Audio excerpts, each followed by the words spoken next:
আজকে প্রোগ্রামের টাইটেলটা দেওয়া হয়েছে যে 47, 71 এবং 24-এর বিজয়ের পরিক্রমা। তো 47-এ যদি বিজয় হইতোই তাহলে 71 হইতো না, আবার 71-এ যদি বিজয় হইতো তাহলে আবার 24 হইতো না। তার মানে হচ্ছে যে এই যে একটা আমাদের এই পরিক্রমাটা, এটা মানে বিজয়ের পরিক্রমা না, এটা হচ্ছে যে আমাদের জাতিগত যে আমরা প্রতারিত হয়েছি, এটা হচ্ছে আমাদের জাতিগত প্রতারণার পরিক্রমা। আমরা 47-এ প্রতারিত হয়েছি, 71-এও প্রতারিত হয়েছি, 24-এ প্রতারিত হচ্ছে কিনা এই বর্তমানটা ভবিষ্যৎ হচ্ছে সিদ্ধান্ত নেবে। তবে বর্তমান যেভাবে চলছে আবার যে কোনো একটা সময়ে ভবিষ্যতের কোনো এক বর্তমানে আবার এরকম এক সেমিনার আবার করে আমাদের এরকম একটা আইরনিক একটা টাইটেল দিয়ে আবার কোনো প্রোগ্রাম হইলেও হইতে পারে, তবে আমরা সেটা চাই না। আজকে নরেন্দ্র মোদী একটা স্ট্যাটাস দিয়েছে আজকে, তো আমি নরেন্দ্র মোদীর স্ট্যাটাসে একটা ফ্রেজ আছে, মানে খুবই গুরুত্বপূর্ণ একটা ফ্রেজ, যেটাকে আমাদেরকে একটু লোকেট করতে হবে।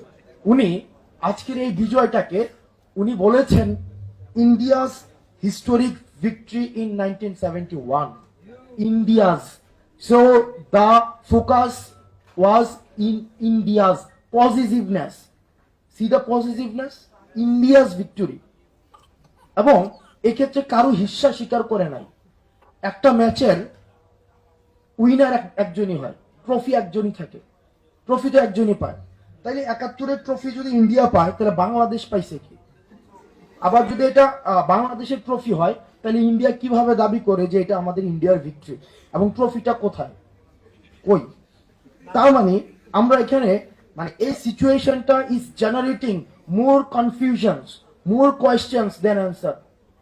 কনস্ট্যান্টলি এটা কিন্তু আমাদের কনফিউশন জেনারেট করছে, আমাদের হচ্ছে এটা কোয়েশ্চেন জেনারেট করছে। আমাদের কোয়েশ্চেন, এটা থেকে আমি কোনো সিদ্ধান্ত যাইতে যাচ্ছি না, আমি কিছু কোয়েশ্চেন অ্যারাইজ হয়েছে। আমরা ধরে নেই একটা হাইপোথেটিক্যাল ওয়ার্ল্ডে এটা ইন্ডিয়ার ভিক্টরি, আমরা ধরে নিচ্ছি এটা ইন্ডিয়ার ভিক্টরি। তার মানে পাকিস্তানের সাথে ইন্ডিয়া যুদ্ধ করেছে এবং ইন্ডিয়ার বিজয় হয়েছে। তার মানে তৎকালীন সময়ে যারা পাকিস্তানের পক্ষে ছিল, তো তার মানে তাদের অবস্থানটা তাহলে সঠিক ছিল না? আমি জাস্ট প্রশ্ন করছি, এটা কিন্তু উত্তর না।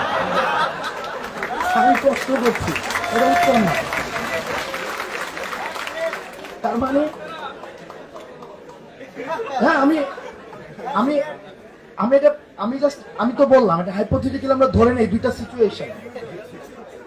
আমি দুইটা সিচুয়েশন ধরে নেই, যে দুইটা সিচুয়েশন, একটা সিচুয়েশনে আমি কথা বলছি, আমার কথা বলার আজকে হচ্ছে নরেন্দ্র মোদী স্ট্যাটাসটা নিয়ে কথা বলছি। আমি ধরে নিচ্ছি নরেন্দ্র মোদী যে ক্লেম করেছে, মানে whenever you are coming up with a claim you must come up with some supporting detail, right? চলেন আমরা দেখি ওনার আর্গুমেন্টে ঠিক এটা ইন্ডিয়াস ভিক্টরি। তাই ইন্ডিয়াস ভিক্টরি যেহেতু ছিল, তার মানে পাকিস্তানের পক্ষে যারা ছিল, আমরা এখন যাদেরকে মুক্তিযুদ্ধের বিরোধী শক্তি, রাজাকার, আমরা পাকিস্তানের পক্ষে বলছি, আমরা এই যে ন্যারেটিভটা যাদের এগেইনস্টে যাচ্ছে, তার মানে ইন্ডিয়ার তাদের যে অবস্থানটা, তারা চায় না ইন্ডিয়া জিতুক, তো তার মানে অবস্থানটা তাদের সঠিক ছিল। ওকে, এক নম্বর বিষয়, এটা হচ্ছে একটা সিনারিও। এবার চলেন দ্বিতীয় সিনারিওতে আমরা দেখি, যদি এটা আমাদের তাদের অবস্থান যদি সঠিক হয়ে থাকে, তার মানে কি এটা ইন্ডিয়ার ভিক্টরি না, এটা ইন্ডিয়ার ভিক্টরি না, এটা বাংলাদেশের ভিক্টরি। যদি আমরা তাদেরকে বলছি যে তারা স্বাধীনতা বিরোধী, তারা হচ্ছে আমরা তাদেরকে আদারাইজ করছি, আমাদের শত্রু বানাচ্ছি, এবং তারা আমাদের শত্রু, আমি 71-কে বিশ্বাস করি তারা শত্রু, তার মানে কি ইন্ডিয়া যে দাবিটা করছে, এই দাবিটা হচ্ছে সম্পূর্ণভাবে একটা মিথ্যা তথ্য, সম্পূর্ণভাবে মিথ্যা। আমি আজকে এই স্ট্যাটাসের পরে গত 16 ডিসেম্বরে মোদির স্ট্যাটাস দেখেছি, আমি রাহুল গান্ধীর আজকে অবস্থান দেখেছি, আর গত 16 ডিসেম্বরে দেখেছি, তার আগেও দেখেছি। প্রতি বছরেই তাদের স্ট্যাটাস, তাদের অবস্থান মুক্তিযুদ্ধকে নিয়ে এটাই ছিল, এটা নতুন না কিন্তু। তো তার মানে কি আমরা ধরে নিচ্ছি না, এই যে একটা ক্লেম করছে আমাদের জাতীয় অর্জনকে ভারত বা একটা বিদেশি, সেটা হচ্ছে কি এটাকে অ্যাপ্রোপ্রিয়েট করছে, এটাকে আমরা মিস অ্যাপ্রোপ্রিয়েট বলছি, এটাকে এটা মিস অ্যাপ্রোপ্রিয়েট করেছে। তার মানে এতদিন পর্যন্ত বাংলাদেশ তার অবস্থানে নিশ্চুপ ছিল, তার মানে ট্রফি নিয়ে দিয়ে আসছে, ট্রফিটা নিচে নিয়ে দিয়ে আসছে। তার মানে আওয়ামী লীগ আমরা যে বলছি এই যে মুক্তিযুদ্ধকে শুধুমাত্র শেখ পরিবারের একটা পারিবারিক সম্পত্তিতে পরিণত করেছে, অনেকে বলে যে মুক্তিযুদ্ধকে আওয়ামী লীগীকরণ করেছে, আওয়ামী লীগ পরিবারের করেছে। এই জায়গায় আমি এটা পার্শিয়ালি ট্রু। মুক্তিযুদ্ধকে বেসিকলি শেখ পরিবারের পারিবারিক সম্পত্তিতে রূপান্তর করেছে একদম। যেমন একটা বিজনেস এন্টাইটিতে কি হয়, আমরা ব্যাংকিং সেক্টরে যেটা দেখেছি, সেখানে হচ্ছে বাবা হয়ে হচ্ছে এমডি, ওয়াইফ একটা পদ পায়, ছেলে একটা পদ পায়, ছেলের বউ পায়, তারপর হচ্ছে ছেলের নাতি পায়। এই পরিবারের মধ্যে ভাগাভাগি গুলা চলে, অ্যাওয়ার্ড যেটা। ঠিক একইভাবে হচ্ছে আমরা এই শেখ পরিবারের মধ্যে সবকিছুকে দেখেছি। তো এতদিন পর্যন্ত এই যে আওয়ামী লীগের নিশ্চুপতা, আওয়ামী লীগদের নিশ্চুপ ছিল, এই যে ক্লেম করত যে ৭১টা হচ্ছে যে ভারত, এই বিজয়টা ভারত হচ্ছে এটাকে ওন করে, এই পর্যন্ত কোনোদিন আমরা বিরোধী অবস্থানে আওয়ামী লীগকে পাইনি। নেভার। যে এটা কখনোই বলে নাই যে না এই ৭১ এটা আমাদের হয়েছে। আমরা হচ্ছে এক ধরনের ওই যে দুধ ভাত খেলোয়াড়ের মতো ওই যে মনে মনে খুশি হইতাম, কিন্তু ইন্টারন্যাশনালি বা ইন্ডিয়ান যে ন্যারেটিভ সিভিলাইজেশনের ধারণাটা আমরা প্রচার করতে পারি নাই। ইন্ডিয়া কি করেছে? ইন্ডিয়া কিন্তু চিন্তা করছে বিয়ন্ড দ্য বাউন্ডারি। আর আমরা ডিভিসিভ পলিটিক্সে শুধুমাত্র নিজেদের মধ্যেই হচ্ছে আমরা হচ্ছে সবসময় এক ধরনের, আমাদের শুধুমাত্র বাউন্ডারির ভিতরে, বাইরে কিন্তু অর্থাৎ আমাদের গ্লোবাল পলিটিক্সে আমাদের বাংলাদেশকে আমরা লোকেট করতে পারি নাই, আজকে পর্যন্ত পারি নাই, এখন পর্যন্ত পারি নাই। ৭১ পরবর্তী সময়ে যখন আমাদের এই মুক্তিযুদ্ধের ধারণাটা পশ্চিমবঙ্গের দিকেও যাওয়া শুরু করলো, পশ্চিমবঙ্গে যেন সেটা ওয়াইড স্প্রেড না হইতে পারে, সেজন্য ইন্দিরা গান্ধী কি করলো, যে এখানে হচ্ছে ফোর্স ডিপ্লয় করলো। উনি তো সাথে সাথে নিয়ে যায় নাই, ১৬ ডিসেম্বর কি নিয়েছিল, জানুয়ারির খুব সম্ভবত সেকেন্ড উইক অফ জানুয়ারিতে মনে হয় উনি হচ্ছে রিট্রিট করছিল, মার্চে রিট্রিট করছে। তার মানে এই সময়টা পর্যন্ত কিন্তু ছিল। তখন শেখ মুজিব ইন্দিরা গান্ধীকে নিশ্চয়তা দিল যে না, আমরা এই যে আমাদের একটা আইডিয়া ক্রিয়েট হয়েছে, আমরা সবাই হচ্ছে একটা কমিউনিটি হয়ে উঠব, এই ধারণাটা আমরা বাউন্ডারির বাইরে যাইতে দিব না, আমরা সেটাকে পশ্চিমবঙ্গে যাইতে দিব না, যেটা হিস্ট্রিক্যালি যে ল্যান্ড হচ্ছে আমাদের, যাদের সাথে আমাদের কালচারাল অ্যাটাচমেন্ট রয়েছে, যে মানুষগুলো হচ্ছে আমাদের, আমরা হচ্ছে কি হিমালয় থেকে এই যে বে পর্যন্ত এই ল্যান্ড কিন্তু আমাদের, আমাদের এই সিভিলাইজেশনের আমাদের। তার মানে শেখ মুজিব কি করেছে, আমাদের এই যে সিভিলাইজেশন হয়ে ওঠার যে ধারণাটা, এটাকে ব্র্যাকেট বন্দি করেছে।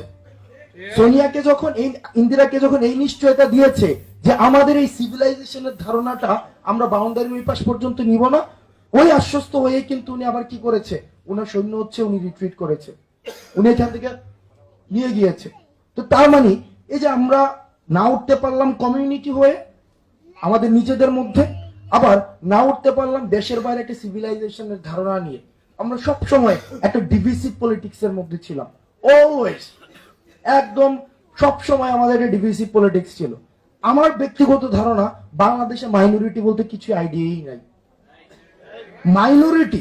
মাইনরিটি শুধুমাত্র তারাই যারা বাংলাদেশ বিরোধী। মাইনরিটি কোন হিন্দু কখনো মাইনরিটি হইতে পারে না, কোন খ্রিস্টান কখনো মাইনরিটি হইতে পারে না, কোন বৌদ্ধ কখনো মাইনরিটি না, পাহাড়ে যারা থাকে তারা কখনো মাইনরিটি হইতে পারে না, চাকমা কোনো মাইনরিটি হইতে পারে না। তারা এই ভূখণ্ডের একদম সমান অধিকারভুক্ত মানুষ। মাইনরিটি তারাই যারা বাংলাদেশ ধারণায় বিশ্বাস করে না। এখন আপনি যদি বাংলাদেশ ধারণায় বিশ্বাস না করে থাকেন, আপনি যদি মুসলমান হয়ে থাকেন, তার মানে আপনি মাইনরিটি। আপনি যদি বাংলাদেশ ধারণায় বিশ্বাস না করে থাকেন, আপনি যদি হিন্দু সম্প্রদায় হয়ে থাকেন, আপনি মাইনরিটি। আপনি যদি পাহাড়ে থাকেন কিন্তু বাংলাদেশ ধারণায় বিশ্বাস না করেন, তাহলে আপনি মাইনরিটি।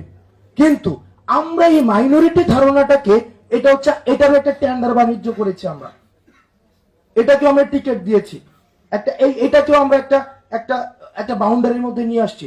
এই কমিউনিটি মাইনরিটি, এই কমিউনিটি মাইনরিটি।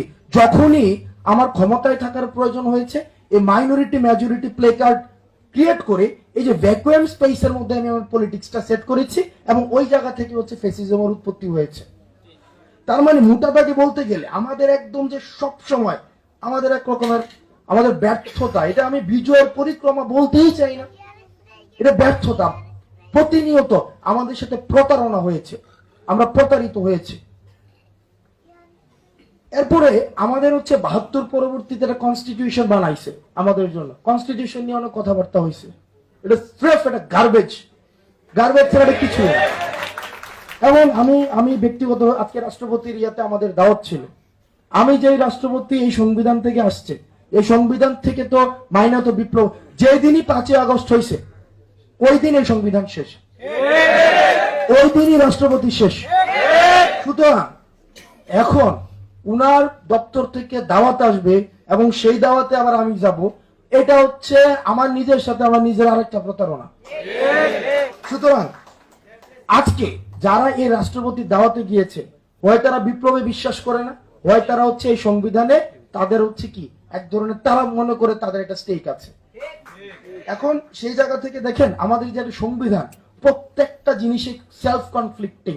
মাহিন কিছুক্ষণ আগে বলেছে আমাদের মুক্তিযোদ্ধারা যারা যুদ্ধ করেছে এবং যারা সংবিধান যখন হয়েছে তারা নিজেরাও জানতো না যে এই সংবিধানের এই যে মূল স্তম্ভগুলা 4টা, যে সমাজতন্ত্র, গণতন্ত্র, ধর্মনিরপেক্ষতা, জাতীয়তাবাদ, মানে এটা একটার সাথে একটা একদম, এটা তো কোনো প্যারালাল কিছুই না, সাপ্লিমেন্টও করতেছে না, কমপ্লিমেন্টও করতেছে না, এটা হচ্ছে একটার সাথে একটা কন্ট্রাডিক্ট করছে এবং এটা এক ধরনের ইম্পোর্টেড। অর্থাৎ বাংলাদেশে আমি কিছুদিন গণপরিষদ করা হলো, আমি বিদেশে ঘুরতে গেলাম, আমি এই জনপদকে রিসার্চ করলাম না, এই জনপদের সাথে কথা বললাম না, এটা হচ্ছে আমি জাস্ট বিদেশ থেকে দিলাম এখানে ইম্পোর্ট করে দিলাম, সিম্পল। এটা প্রতারণা করা হয়েছে। এই প্রতারিত হয়েছে বলেই কিন্তু আমাদের 24-এর অবতারণা হয়েছে। কিন্তু খুবই দুঃখজনক আমরা কেন যেন এই সংবিধানটাকে এটাকে সামনে রেখে আমাদের জাতি হিসেবে আমাদের লজ্জা নাই। যে সংবিধান রাজনীতিবিদদের রাজনীতি করার অধিকার কেড়ে নিয়েছে, যে সংবিধান লেখকদের লেখার স্বাধীনতা কেড়ে নিয়েছে, যে সংবিধান যারা হচ্ছে স্বাধীনভাবে চিন্তা করতে চায় তাদের মগজকে দখল করেছে, যে সংবিধান যারা মেরুদণ্ড সোজা করে যারা বাঁচতে চায় তাদের মেরুদণ্ডকে দাসখতের বিনিময়ে বিক্রি করে দিয়েছে, যেই বুদ্ধিজীবী স্বাধীনভাবে কথা বলতে চায় কিন্তু যে সংবিধান ওই বুদ্ধিজীবীর জিহ্বাকে বন্ধ করে দিয়েছে। আমাদের দেখেছি এই 5ই আগস্ট পরবর্তী সময়ে কিছু কিছু রাজনীতিবিদদের এই সংবিধানের প্রতি এক ধরনের বিশাল মমত্ববোধ জেগে উঠেছে। এটা আমাদেরকে জাতি হিসেবে আমাদেরকে আবার প্রতারণার দিকে নিয়ে যাচ্ছে, আবার প্রতারণার পরিক্রমাটা আবার বৃদ্ধি করছে। আপনারা দেখেছেন যে আমাদের বিশ্ববিদ্যালয়ে একটা ক্লাব আছে, এটা ব্যান্ড পার্টির মতো একটা ক্লাব, ঢাকা বিশ্ববিদ্যালয় শিক্ষক সমিতি। পৃথিবীতে এত থার্ড ক্লাস লেভেলের কোন ক্লাব পৃথিবীতে আর কোথাও নাই। ওই যে থাকে না স্পোর্টিং ক্লাব, এই ক্লাব সেই ক্লাব থাকে না, এই ক্লাবটার আপনি কার্যক্রম দেখবেন। এই ক্লাবটা হচ্ছে কি, যখনই মানুষ কথা বলতে চেয়েছে, যখনই মানুষ বিশ্ববিদ্যালয়ের আইডিয়াটা হচ্ছে কি আপনার ভাবনাগুলোকে আপনার সুবিধাজনক ভাষা দিয়ে আপনাকে প্রকাশ করার জন্য একটা উন্মুক্ত পরিবেশ ক্রিয়েট করে দিবে। না সমস্যা নাই, আচ্ছা আমাকে হচ্ছে মানে শেষ করে দিচ্ছি। এখন বিষয়টা হয়েছে যে আমাদের সুবিধাজনক ভাবনাগুলোকে, আমাদের মনে স্বাধীন চিন্তা, আমাদের তো ভাবনা চলে, আমাদের ইমেজ থাকে মাথার মধ্যে, মাল্টিপল লেয়ার্ড ইমেজ, এই ইমেজগুলোকে আমরা আমাদের সুবিধাজনক ভাবে আমরা ভাষা দিয়ে প্রকাশ করব। এই উন্মুক্ত পরিবেশটাই হচ্ছে আমাদের বিশ্ববিদ্যালয় ক্রিয়েট করে দিবে, কোনো সেন্সরশিপ থাকবে না। কিন্তু আমরা দেখেছি যে আমাদের এই যে ঢাকা বিশ্ববিদ্যালয়ের শিক্ষক সমিতিকে কিছু হইছে না হইছে একটা ব্যানার নিয়ে দাঁড়ায় যেত অপরাজয় বাংলার সামনে। তারা কলমকে নিয়ন্ত্রণ করতে চেয়েছে, তারা আপনার মগজের দখল নিতে চেয়েছে, তারা আপনার মেরুদণ্ডকে নিয়ন্ত্রণ করতে চেয়েছে, তারা আপনার ভাবনাকে নিয়ন্ত্রণ করতে চেয়েছে, তারা আপনার ব্যালট বাক্সকে সিলবন্দি করে দিয়েছে। পৃথিবীতে আর কোন সভ্যতা, কোন জাতি, ইভেন জার্মানিতে যে নাৎসিরা ছিল তাদের মধ্যে এই ক্যারেক্টারিস্টিক্স গুলো আপনারা পাবেন না, যে একই সাথে পরিবারগুলো নষ্ট হয়েছে, একই সাথে শিক্ষকরা নষ্ট হয়েছে, একই সাথে পৃথিবীর আর কোথাও নেই যেখানে গণভবনের যিনি মালিক এবং বাইতুল মুকাররমের খতিব একই সাথে দেশ ছেড়ে পালায়। মানে একটা একটা চিন্তা করেন, আপনি যে বিজয়ের পরিক্রমা বলছেন, এটা তো প্রতারণার পরিক্রমা। আপনি পতিতালয় থেকে সচিবালয় সবকিছুই আপনার, এটা আপনি আপনি জাতি হিসেবে কি পরিমাণ আপনি প্রতারিত হয়েছেন আপনি চিন্তা করেন। সব জায়গাতে জাস্ট সবাই হচ্ছে কি কিছু হোক আর না হোক। আপনি দেখেছেন ডিভোর্স নিয়ে প্রবলেম, তাও হচ্ছে কি মাননীয় প্রধানমন্ত্রীর দৃষ্টি আকর্ষণ করছে। আজকে আমাদের শিক্ষককে একজন বাসা পাইল না, মাননীয় প্রধানমন্ত্রীর দৃষ্টি আকর্ষণ করছে। তেমন এই যে আপনার এই যে কেন্দ্রীয়করণ করা হয়েছে, এটা তো সংবিধানে ওনাকে এই পাওয়ারটা দিয়েছে। তার মানে এইটার বিরুদ্ধে আমরা অবস্থান নিতে পারি নাই। তার মানে 2400 প্রতারণার দিকে যাচ্ছে, 2400 প্রতারিত আমরা হইতে যাচ্ছি। আমি এই যে আমার সবাই এখন এখন সেই জায়গা থেকে আমরা প্রতারিত হতে চাই না। আপনার মাঝে মাঝে আমি ব্যক্তিগতভাবে মনে করি, আমি খুব অনেকে মনে করেন যে হচ্ছে সে কেঁদে দেয়, রাস্তাঘাটে যায়, সে হচ্ছে মানে চোখ দিয়ে পানি পড়ে যায়। এ হচ্ছে আমার মনে হচ্ছে বাংলা সিনেমার হচ্ছে আনোয়ার না কার সাথে তুলনা করে কিন্তু আমাকে লিঙ্ক পাঠায়, আমি দেখি। আপনি ধরেন, আপনি প্রত্যেকটা দিন আপনি ব্লাড নিয়ে আপনি ডিল করছেন, প্রত্যেকটা দিন আপনি কনফ্লিক্ট নিয়ে ডিল করছেন, আপনি ভায়োলেন্স নিয়ে ডিল করছেন প্রত্যেক দিন। আপনার জীবনে কোনো সকাল নাই, আপনার জীবনে কোনো সন্ধ্যা নাই, প্রতিনিয়ত আপনি ভায়োলেন্সের মধ্য দিয়ে যাচ্ছেন, প্রতিনিয়ত এভরি সিঙ্গেল আওয়ার্স আমাদের ভায়োলেন্স, আমরা এই যে কনফ্লিক্ট, ব্লাড, এই বিষয়গুলোর মধ্যে দিয়ে আমাদের যেতে হয়। আপনি যে আমার কান্নাটা দেখেন না, এটা শহীদের সাথে, এটা কান্না না, এটা ক্রোধের আগুন। আমরা এটা নিশ্চিত করতে চাই, আমরা রাস্তায় যারা ছিলাম, আমাদের রাজনীতিবিদ যারা রয়েছেন বর্তমানে, আপনার সংসদ ভবন মুখে হচ্ছেন, খুব শীঘ্রই হবেন, যাবেন, মিনিস্ট্রি দখল করবেন, গাড়িতে পতাকা উঠবে, কোনো সমস্যা নাই। আমরা সেটার জন্য আমরা রক্ত দিয়েছিলাম, যেন ভোট দিয়ে আপনারা আপনাদের গাড়িতে, যার গাড়িতে পতাকা ওঠার যোগ্য তারাই যেন ক্ষমতায় আসতে পারে, আমরা সেটা নিশ্চয়তা দিব। কিন্তু আপনারা আমাদের সাথে যে প্রতারণা করছেন, এটা আমরা দেখছি। আমরা যেভাবে অতীতকে বর্তমানের কাঠগড়ায় দাঁড় করাচ্ছি, ঠিক একইভাবে আপনাদের এই বর্তমানটা ভবিষ্যতের কাঠগড়ায় অপরাধী হিসেবে বিবেচিত হবে। সুতরাং যারা রাজনীতিবিদ রয়েছেন, আপনাদের অভিজ্ঞতার প্রতি সম্মান জানিয়ে বলছি, আপনারা এই তরুণ প্রজন্মকে, আপনাদেরকেও বুঝতে হবে আমরা একটা জেনারেশন কনফ্লিক্টের মধ্যে রয়েছি। এখন আর এটা বাইনারি পলিটিক্সের মধ্যে নাই যে আওয়ামী লীগ, বিএনপি, জামাত, ছাত্রদল, ছাত্র শিবির, এই পলিটিক্সের মধ্যে এখন আর নাই। এটা কেমন একটা স্রেফ একটা জেনারেশন কনফ্লিক্ট, স্রেফ জেনারেশন কনফ্লিক্ট। আমরা একটা আপোষহীন, আমরা একটা প্রজন্ম গড়ে উঠছি, একটা আপোষকামী প্রজন্ম, যারা হচ্ছে আমাদের শেল্টার হচ্ছে। এই দুইটার মধ্যে একটা সিঙ্ক হচ্ছে না, কোথায় যেন একটা রিফট আছে।